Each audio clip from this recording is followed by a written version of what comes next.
nilai anak ini akhirnya kan di bawah rata-rata. Kemudian jam di kelas tadi di Indonesia tuh dari pagi, lebih pagi dari di China ya, sampai selesainya lebih sore. Nah, setelah sore pulang, karena anak ini dianggap ketinggalan secara akademis, ditambahi lagi les. Jadi sampai malam anak itu udah lelah, Bu. Bagaimana mau punya motivasi, intrinsic motivation untuk belajar, masih mau ditakut-takutin lagi dengan ujian. Jadi anaknya itu ya meningkatkan nilai dari 2 atau 3 fisika dengan berjuang belajar.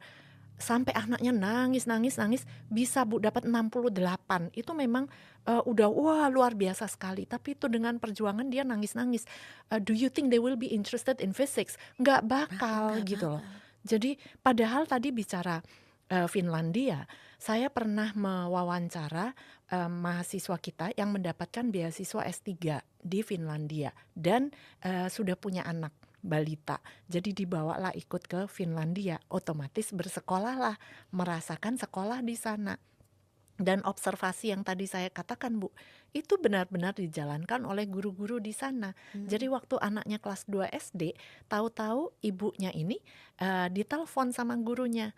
Ibu, anak ibu kayaknya punya minat ke musik deh, karena dia tuh cepet hafal lagu.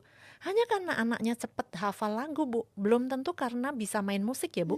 Ditawarin, mau nggak kita pindahkan ke sekolah yang fokus di musik. Sama-sama sekolah negeri, tapi ya seperti konsep yang Iya. kurikulum merdeka kita kan supaya sekolah-sekolah tuh punya fokus Keistimewaan keistimewaan sendiri-sendiri, ya. sendiri-sendiri. Nah di sana kan sudah berjalan. Iya. Jadi yang lebih fokus musik, sekolah negeri biasa, tapi ada tambahan 3 atau 4 jam pelajaran musik.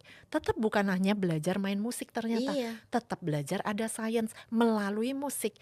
Jadi gurunya bawa gitar di kelas, tahu nggak senar ini terbuat dari apa?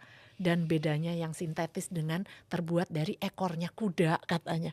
Jadi ibunya aja baru tahu ada ya senar terbuat dari ekornya kuda gitu. Wah. Nah itu kan yang kita harapkan sebetulnya sederhana ya Bu ya. Yes.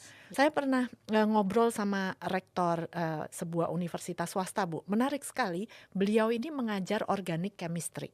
Tapi supaya anak-anak itu mau punya inisiatif nyari sendiri, jadi dia tidak menjelaskan organic chemistry adalah begitu.